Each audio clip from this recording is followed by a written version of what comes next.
내가 이것을 너희에게 이름은 내 기쁨이 너희 안에 있어 너희 기쁨을 충만하게 하려 함이라. 아멘. 예수님을 경험하는 삶 세 번째 시간이 되겠습니다. 예수님을 경험하는 데 있어서 제일 중요한 건 사실 기쁨입니다. 기쁨은 정말 예수님이 주고자 하시는 거예요. 성탄절이잖아요. 예수님이 왜 오셨을까? 기쁨을 주기 위해서 오셨습니다. 기쁨을 만약에 기독교 신앙과 떼어놓는다면 기독교 신앙은 진짜 알맹이 없는 신앙이에요. 기독교 신앙에는 기쁨이 너무나 중요합니다. 그런데 저희들은 보통 기쁨을 쉽게 얘기하지 않아요. 짜증은 금방 나죠. 짜증은 금방 막 저절로 나고요. 그리고 좀 이렇게 슬픈 거 뭐 이런 거는 오히려 얘기하기가 좀 쉬운데 기쁨은 좀 얘기하기 좀 어려운 부분인 것 같아요. 오히려 아이들은 굉장히 기뻐하는데 성인이 될수록 굉장히 경직되고 오히려 이렇게 얼굴이 이제 굳어지는 거죠. 좀 심각해지고 침울해지고. 예수님과 동행하는 사람들 이렇게 얘기하면 왠지 좀 침울한 사람들. 누가 그러시더라고요. 유기성 목사님하고 어떻게 같이 있냐. 유기성 목사님 이렇게 너무 이렇게 그러시지 않냐. 그러니까 우리들이 좀 생각을 그렇게 하는 것 같아요. 예수님과 동행하면 왠지 기쁨이 없을 것 같다. 이번에 필리핀 세미나 가가지고요. 이제 세미나가 끝나고 선교지 이제 같이 오시는 섬기시는 선교사님들 선교지를 탐방했습니다. 근데 그때 이렇게 그 농장 몇 군데를 갔는데 아이들이 있더라고요. 이렇게 올라가는 길에 물이 이제 들어오지 않는 그런 마을들이 많았어요. 아이들이 나와서 막 노는데 이제 불쌍한 거예요. 너무 막 불쌍했어요. 그래서 막 우리가 막 그랬는데 한 번 목사님이 그러는 거예요. 애들 얼굴을 보라고. 불쌍해 보이지가 않는다. 애들이 너무 막 신이 나가지고 막 그 더러운 물에서 노는데 막 신이 난 거예요. 가난 속에도 피어나는 기쁨이 있죠. 기쁨. 그 기쁨을 우리가 모르는 거죠. 하여튼 그때 경험이 굉장히 저에게 굉장히 신선한 경험이었습니다. 그렇다면 우리가 예수님 안에서 누리는 기쁨, 예수님 안에서 누리는 기쁨은 무엇일까? 오늘 저는 그것을 좀 다시 한번 좀 생각을 좀 해보게 해드리고 싶었어요. 기쁨이라는 게 뭐가 다른지 좀 한번 전환을 한번 좀 시켜드리고 싶었습니다. 먼저 그러려면 기쁨을 방해하는 걸림돌들이 있어요. 걸림돌. 첫 번째로 기쁨을 방해하는 걸림돌이 있는데요. 세상적인 쾌락과 구분을 못하게 만듭니다. 기쁨과 세상적 쾌락이 있는데 사단은 이거를 구분을 못하게 만들어 버려요.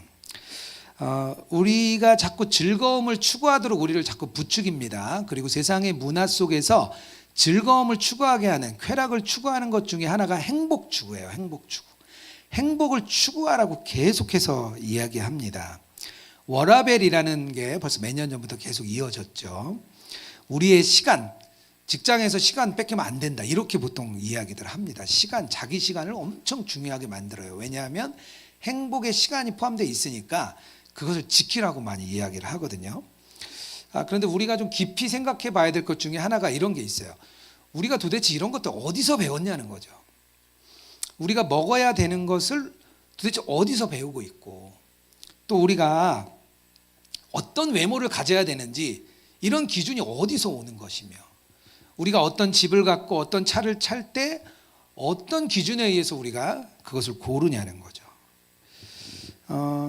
우리가 이런 지배적인 문화를 우리한테 계속 주고 있습니다. 지배적인 문화가. 특히 그 문화의 선봉장이 광고예요. 광고. 또 하나는 SNS입니다. 이 문화와 SNS가 우리의 생각을 자꾸 바꿔놓는 거예요. 우리가 주일에 와서 1시간 예배드리지만 나머지 167시간은 세상에서 삽니다. 그러다 보니까 세상의 그 SNS와 광고에 의해서 우리의 생각이 자꾸 바뀌게 됩니다. 광고 산업에 수조 원을 투입하죠. 수조 원을 투입을 하는 거예요. 왜냐하면 그거를 통해서 자신들의 있는 것을 뭔가를 가져야만 행복하다고 여기게 만들어 주는 겁니다. 아침에 막 큐티하고요. 출근을 해요. 스마트폰을 열어서 SNS를 봅니다. 에스컬레이터 타고 올라오면 광고가 보여요. 그럼 벌써 우리 생각이 빼앗겨요. 금방 빼앗깁니다. 금방. 그러면 조금 더 스마트폰도 조금 더 좋은 거 어떤 걸 사도 조금 더 사양이 좋은 거 우리는 조금 더 하는 마음이 있어서요. 그런 거를 다 가지면 행복할 거라고 세상이 우리에게 심어주죠. 그런데 그러고 나면 어떤 일이 생기냐면 기쁨을 누리려고 하다가 고통스러워요. 고통. 세상의 문화대로 따라가면 결국 느끼는 건 고통입니다. 이게 세상에서 주는 사단의 방법이에요. 기쁨과 쾌락을 뒤섞여 버리는 거죠. 두 번째 걸림돌이 있는데요. 또 하나는 뭐냐면 웃음을 가볍게 만들어 버립니다. 아주 가볍게 만들어 버려요. 기쁨이 아주 가볍게 찾아오고 가볍게 가고 쉽게 농담하고 웃고 그렇게 하게 하는 거예요.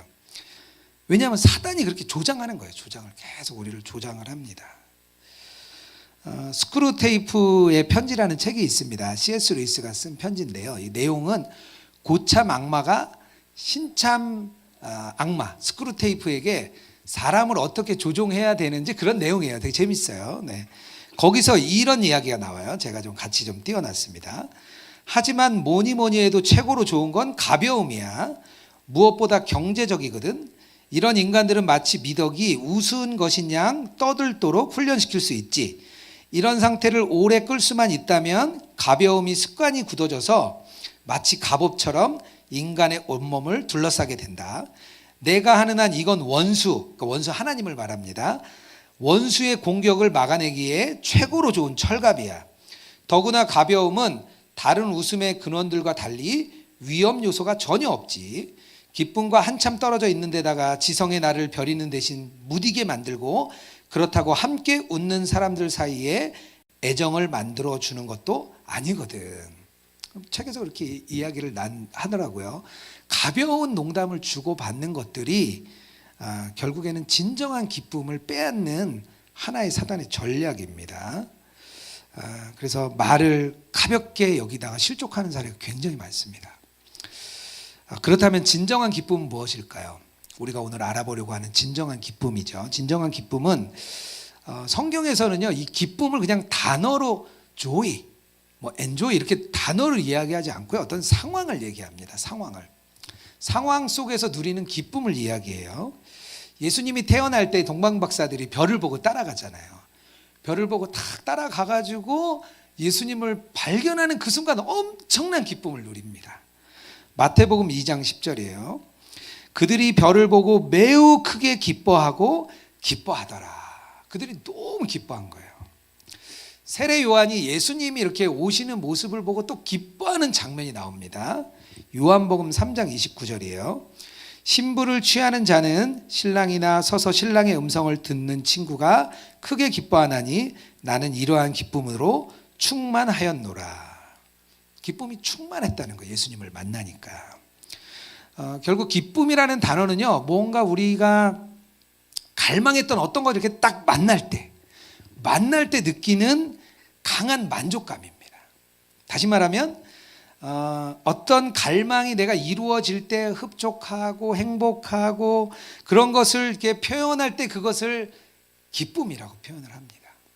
그래서 기쁨은요, 기독교에서 말하는 기쁨은 갈망하고 관계가 있어요. 갈망하고 관계가 있어요. C.S. 루이스가 책을 여러 권 썼죠. 정말 기독교 작가 중에 최고라고 하는 C.S. 루이스가 그가 이렇게 전하고자 하는 볼륨을 조금만 줄여주시면 좋겠습니다. 하우링이 조금 나네요. 네. 그가 전하고자 하는 그 핵심이 뭐냐면 조이예요. 조이, 기쁨. C.S. 루이스는 평생 자기가 글을 통해서 기쁨을 전해주고 싶어 했어요. 그래서 나니아 연대기도 쓰고 아이들 글을 이제 많이 썼습니다. 그런데 이 독일의 학자들이 이제 C.S. 루이스 책을 막 연구하다 보니까 조이라는 단어가 너무 약하다는 거예요. 그래서 독일어 표현이 있는데요. 이거 좀 어렵더라고요. 센슈프트라는 표현이 있대요. 하여튼 그 단어를 이렇게 써줬더라고요. 근데 그게 뭐냐 하면 갈망이에요. 갈망. 오히려 조이보다는 그 조이를 넘어서는 갈망. 그래서 오히려 어떤 그 학자들은 엑스터시, 그러니까 황홀감 그런 것에 더 가깝다는 거예요. 무슨 얘기인지 알겠죠? 이 조이라는 즐거움, 우리가 말하는 기쁨은요, 이게 뭔가를 넘어서는 그런 기쁨이에요. 그런 막 갈망이 막 우리한테 있는 거예요. 그런 갈망이 있으면 어떤 일이 생기냐면요, 기쁨은요 계속 새롭습니다. 계속 새로워. 그래서 내가 있는 이 자리를 벗어나게 만들어요. 내가 있는 고정되고 경직된 상태를 벗어나서 뭔가 새롭고 뭔가 더 아주 새로운 것을 뭔가 창조되는 자리로 나가게 만들어 버립니다. 다시 말하면 우리를 지배하고 있는 죽음의 상황들, 아까 제가 처음에 말씀드렸던 세상의 상황들로부터 벗어나서 하나님이 원하시는 생명의 상황들, 하나님의 눈으로 볼 수 있는 생명의 상황으로 이동을 하게 됩니다. 그래서 기쁨은요 늘 새로워요. 이런 게 있죠. 해묵은 슬픔이라는 게 있어요. 만약에 뭔가 슬픈 일이 있는데 참 오래된 슬픔을 또 곱씹을 때 그 해묵은 슬픔이라고 우리가 표현을 하죠. 근데 해묵은 갈망이라는 건 없습니다. 갈망은 늘 새롭거든요. 물론 그 갈망의 대상이 있습니다. 대상이 다양하고 그 깊이와 또 넓이도 다릅니다. 그거에 따라서 느끼는 기쁨이 다르겠죠. 그래서 중요한 것은 그 갈망의 대상이 예수님이 되어야 되는 겁니다. 오늘 말씀이죠. 11절 앞부분에 내 기쁨이 너희 안에 있어. 그냥 기쁨이 아니라 내 기쁨을 가져가라는 거예요. 내 기쁨을. 너희들이 갈망할 것은 내 기쁨을 너희들이 갈망해야 되는 거야. 세상이 주는 기쁨이 아니라 어떤 성공한 사람의 그 주는 기쁨을 갈망하는 것 아니고, 세상에서 어떤 것을 더 높은 곳에 올라가기 위해서 갈망하는 게 아니라 예수님이 가진 기쁨을 갈망하라는 겁니다. 예수님이 기쁨으로 충만했거든요. 예수님은요 정말 기쁨으로 충만했던 사람이에요. 그래서 그 기쁨을 이렇게 늘 나눠줍니다. 늘 나눠줘요. 누가복음 13장에 되게 이렇게 그냥 지나가는 구절이 하나 있어요. 어떤 여인이 하나 있는데 등이 굽은 여인이 하나 나와요. 제가 잘 못 들어보셨을 거예요. 되게 그냥 쑥 지나가요. 등 굽은 여인이 있는데 그 여인이 18년 됐다고 나와요. 원인이 뭐냐? 귀신이 들려서 그렇다는 거예요. 귀신이 들려서 등이 고부라졌대요. 그 여인을 주님이 고쳐주십니다. 얼마나 기뻤겠어요. 누가복음 13장 13절입니다. 안수하시니 여자가 곧 펴고 하나님께 영광을 돌리는지라. 그 여인의 갈망을 한번 생각해 보세요. 18년 동안에 그 꼬부라졌던 그 갈망, 그리고 주님이 주시는 회복을 통해서 누리는 그 기쁨 막 느껴지시죠? 누가복음 그 바로 뒤에 17장에 보면 10명의 나병 환자가 나옵니다. 예수님이 저기 지나가는데 다윗의 자손 예수야 막 소리를 막 멀리서 질러요. 왜 멀리서 지르냐 하면 나병 환자들은 고을을 떠날 수밖에 없었거든요. 가족과 친척과 친지를 떠나서 마을 공동체에 들어갈 수가 없었습니다. 나병 환자들은 무조건 떠나가야 돼요. 가까이 갈 수가 없는 거죠. 멀리서, 아마 굉장히 먼 거리였을 것 같아요. 10명의 그 나병 환자들이 막 같이 소리를 막 질렀을 것 같아요. 하나님이 그들을 치료해 주시죠. 그 중에 한 명이 돌아옵니다. 한 명이 돌아와서 하나님께 영광을 돌리고 기뻐합니다.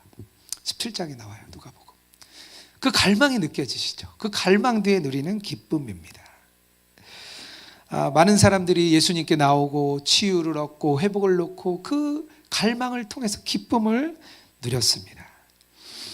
예수님은 그래서 우리에게 기쁨을 주시기 위해 오셨다고 말하는 거예요. 만약에 우리에게 주님을 향한 갈망이 있다면, 내가 정말 주님 때문에 갈망이 있다면 그거는 주님이 주시는 거예요. 예수님이 주시는 거예요. 왜? 기쁨을 주시려고요. 예수님이 우리에게 주시는 도전은요, 과연 그 기쁨을 우리가 누릴 수 있느냐, 그 기쁨을 우리가 받아서 누릴 수 있느냐, 이게 예수님이 우리에게 주시는 도전입니다. 우리에게 그런 갈망이 있는지 좀 점검을 해봐야 돼요. 예배에 대한 갈망, 교회에 대한 갈망, 아름다운 공동체에 대한 갈망, 전도에 대한 갈망, 그런 갈망들이 내 안에 있는가? 그런 갈망이 있다면 그 갈망을 통해서 이루고자 하는 건 뭐죠? 끝나고 나서 주님이 주시는 기쁨입니다. 하나님께서 주시는 참된 기쁨을 이 땅에서 맛보는 거예요. 맛보고 나면 그 기쁨을 나중에 어떻게 되죠? 천국 가면 계속 맛보는 거예요. 계속. 이 땅에서는 우리는 작게 맛만 보는 거죠. 제가 직장 생활할 때 되게 하나님을 아는 지식에 되게 뜨거웠던 적이 있었습니다. 마음이 참 뜨거웠어요. 그때 제가 마틴 로이드 존스 목사님의 로마서 강좌 시리즈를 이렇게 추천받았어요. 근데 그게 로이드 존스 목사님이 14년 동안 설교를 했던 거예요. 총 14권. 그래서 로마서 14장까지만 주해가 돼 있어요. 한 권이 한 35편 정도의 설교가 있습니다.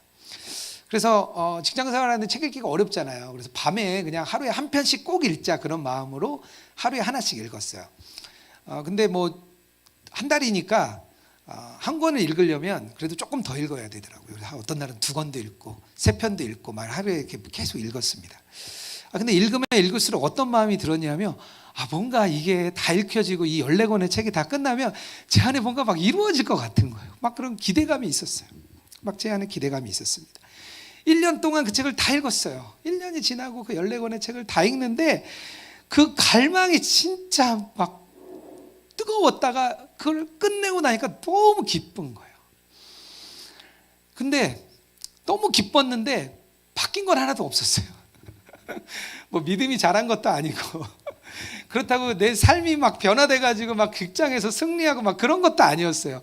아무것도 변한 건 없었어요. 그런데 하나 바뀐 게 한 가지 있었는데 뭐냐면 그때부터 하나님을 향한 갈망이 너무 뜨거웠어요.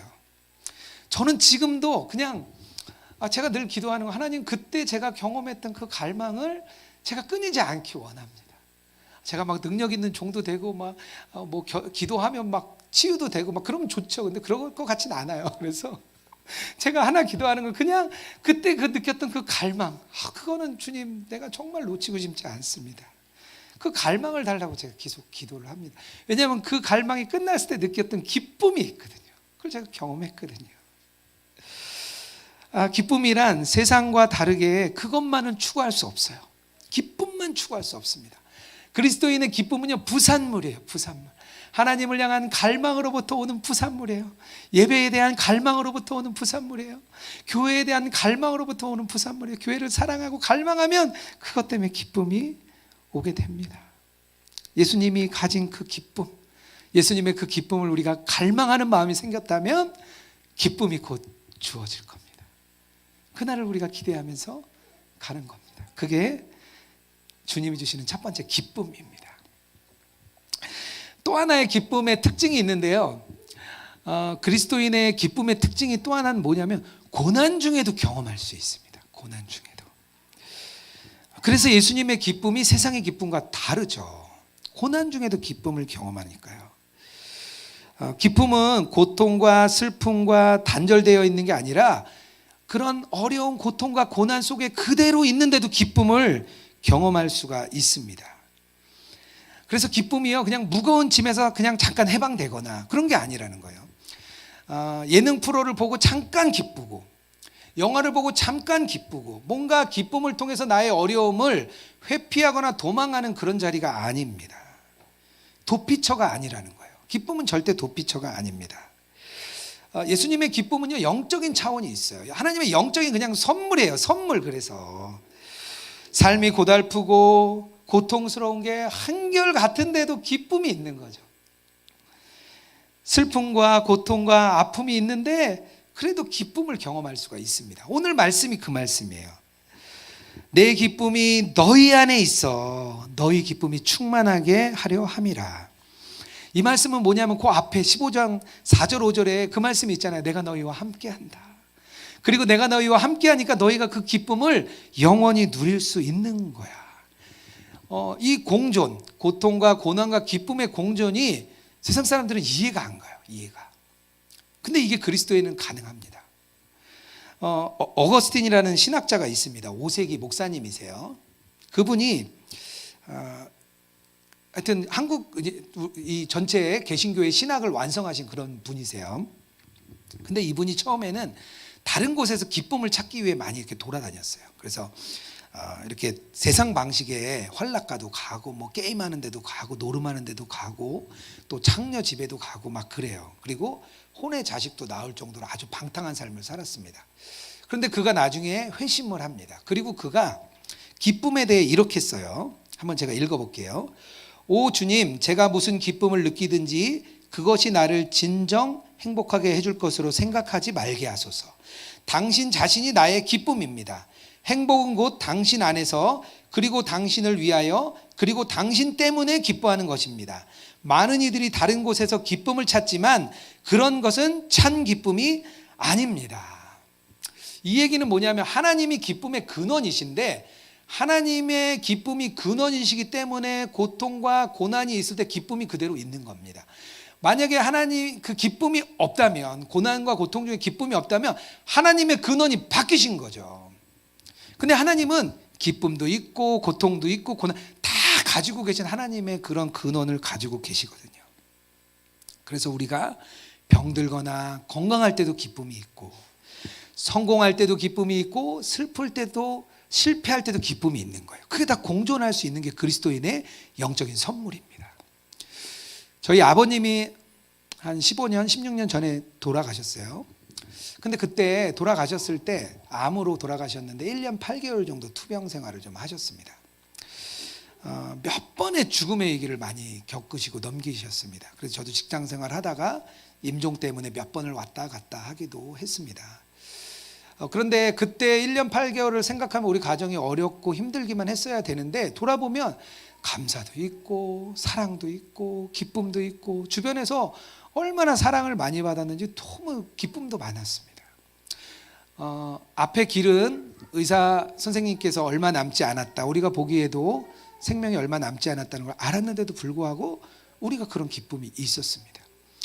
아버님이 어려운 중에 교회에서 성가대도 하고 새벽 예배도 나가시는 그 모습을 보고 다른 분들이 그것 때문에 은혜를 누리셨다고 저에게 종종 얘기를 하셨어요. 그리고 어머니 아버님이 시신도 기증하셔서 아버님이 돌아가시는 날 안구를 이렇게 빼갔습니다. 근데 기뻤어요. 누군가 한 명은 그걸 통해서 빛을 보겠구나, 기뻤습니다. 하나님이 그 고통과 고난 중에 있지만 기쁨도 있게 하시는 거죠. 그러니까 바울과 실라가 옥에 갇혔는데 기뻐하는 거죠. 찬양하는 거죠. 그리고 나서 나중에 바울이 데살로니가 교인들에게 보냅니다. 서신에다가 너희들이 고난 가운데 기뻐하는 것 때문에 사람들이 너무 기뻐한다. 왜? 자기가 그걸 경험했거든요. 데살로니가 전서 1장 6절에서 7절입니다. 또 너희는 많은 환난 가운데서 성령의 기쁨으로 말미암아 말씀을 받아 우리와 주를 본받는 자가 되었으니, 그러므로 너희가 마게도냐와 아게아에 있는 모든 믿는 자의 본이 되었느니라. 주의 말씀이죠. 그렇다고 우리가 고통과 고난을 부정하는 건 아닙니다. 어렵고 힘든데 막 기뻐하면 사람들이 미쳤다 그러겠죠. 그 미친 거죠. 막 어려운데 그냥 혼자 막 기뻐하면 그건 막 미쳤다고 할 거예요. 교회 다니더니 저 사람 많이 이단 다니나 봐, 많이 미친 것 같아. 뭐 세상 사람들은 뭐 그렇게도 우리를 얘기할 수 있죠. 세상에서 오는 그 고통과 고난은 얼마나 무거운지 진짜 굳건한 믿음도 막 흔들립니다. 막 흔들려요. 제가 지난번에 얘기했죠. 목사님들도 흔들려서 믿음을 막 잃어요. 하지만 우리가 믿는 것은 그 고난과 고통이 끝이 아니라는 거죠. 그래서 우리가 느끼는 이 그리스도의 주신 그 기쁨은요, 소망과 연결이 되어 있습니다. 소망. 우리의 기쁨은요, 소망과 연결이 되어 있어요. 예수님이 경험하신 그 십자가가 고난과 고통 가운데 있었지만 결국에는 기쁨으로 끝나잖아요. 소망하고 연결이 되어 있는 거죠. 하나님의 눈으로 볼 때는요, 슬픔과 고통과 어두움 가운데 기쁨이 숨어 있습니다. 우리가 십자가로 가까이 갈수록 기쁨을 우리가 경험합니다. 예수님의 그 고통과 고난에 우리가 가까이 갈수록 우리는 또 기쁨을 경험합니다. 참 놀랍죠. 그러니까 십자가 신학이죠. 십자가 신학. 그 예수님이 그래서 이 땅에 오신 이유, 그 기쁨을 우리에게 주시기 위함입니다. 우리에게 고난 가운데, 고통 가운데, 어려움 가운데 있는 너희들 걱정하지 마. 그게 끝이 아니야. 소망을 바라봐. 기쁨이 있어. 그러니까 이 성탄절이 기쁜 거 아니겠어요? 제가 좋아하는 전주대학교 교수님이 한 분 계세요. 그분이 이제 목사님이신데요. 한 15년쯤 된 것 같아요. 이렇게 어느 사이트에 글을 올리기 시작하셨어요. 미국에서 공부하시는데 글을 너무 잘 쓰시더라고요. 그래서 제가 한병수 교수님이라고 전주대학교 그리고 전주대 교목도 같이 하고 계십니다. 나이는 저랑 좀 비슷하신 것 같아요. 50대 초반 정도 되셨는데 한 2달 전에 사모님이 소천하셨습니다. 암으로 소천하셨어요. 그래서 요즘에 글들을 이렇게 페이스북에 올리는 걸 보니까 참 마음이 아프더라고요. 아직 젊은데 이렇게 아내를 잃고 그 어려움을 글로 올리는데 참 마음이 아팠습니다. 며칠 전에 그분이 시를 하나 이렇게 글로 쓰셨어요. 너무 감동이 됐어요. 같이 좀 읽고 싶습니다. 제가 읽어드릴게요. 이별의 슬픔에는 손잡이가 없어서 슬픔 밖으로 아무 때나 나가지를 못합니다. 그런데 해맑은 달 때문에 슬픔을 망쳤다는 어느 시인의 말이 맞습니다. 이별이 슬프다는 건 만남이 진실하고 좋았다는 증거니까 묘한 기쁨이 슬퍼할 결심을 함부로 망칩니다. 슬픔에는 출구가 필요하지 않습니다. 모든 슬픔에는 기쁨이 상주하고 있으니까 세상에 슬픔이 이렇게 많고 무거운데 지구가 궤도를 벗어나지 않음은 기쁨이 균형을 잡아주기 때문인 듯 합니다. 주께서 나의 슬픔이 변하여 내게 춤이 되게 하신다는 시인의 고백에는 일말의 거짓도 없습니다. 슬픔의 모국어가 어쩌면 춤인지도 모릅니다. 슬프신 모든 분들 힘내세요. 너무 아름답죠. 그 고통 속에 누리는 기쁨입니다. 고통과 고난은요 뭔가 새로운 걸 낳습니다. 근데 그 새로운 게 뭐가 낳냐면요 기쁨이 낳습니다. 기쁨이. 예수님께서 우리의 아픔을 너무 잘 아시겠죠. 한 명 한 명의 어려움도 저는 잘 아실 거라 믿습니다. 그런 사람에게는 아마 더 기쁨을 더 크게 주실 거예요. 우리가 그것을 소망하면 좋겠습니다. 마지막으로 기쁘게 살 수 있는 방법이 있는데요 되게 쉬워요.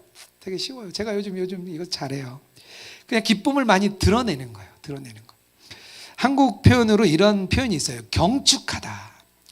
영어로는 셀러브레이션이에요. 셀러브레이션을 막 하라는 거예요. 예를 들면 가족 중에 우리 생일이 있을 때 뭐 평범한 날이에요. 아무 날도 아닌데. 그런데 가족 한 명의 생일이면 되게 특별한 날이 됩니다. 그리고 케이크를 들고 와서 가족이 초를 끄고 노래를 불러주고 아무것도 아닌 그 하나의 행위가 우리의 마음을 막 기쁘게 만들거든요. 바로 이걸 하라는 거예요. 삶에서 경축하라는 거예요. 자기의 삶을 예배하는 시간을 경축하고 우리가 끝나고 같이 있다 교제하게 될 텐데 그 시간을 막 우리가 경축하는 거예요. 직장에서 일하는 시간을 막 경축하는 거예요. 이 시간은 주님의 시간입니다. 막 선포하는 거죠. 그리고 우리의 가정에서 또 우리의 자녀들에게 또 우리의 부모님과 그것을 막 경축하는 거예요. 셀러브레이션을 막 하는 거죠.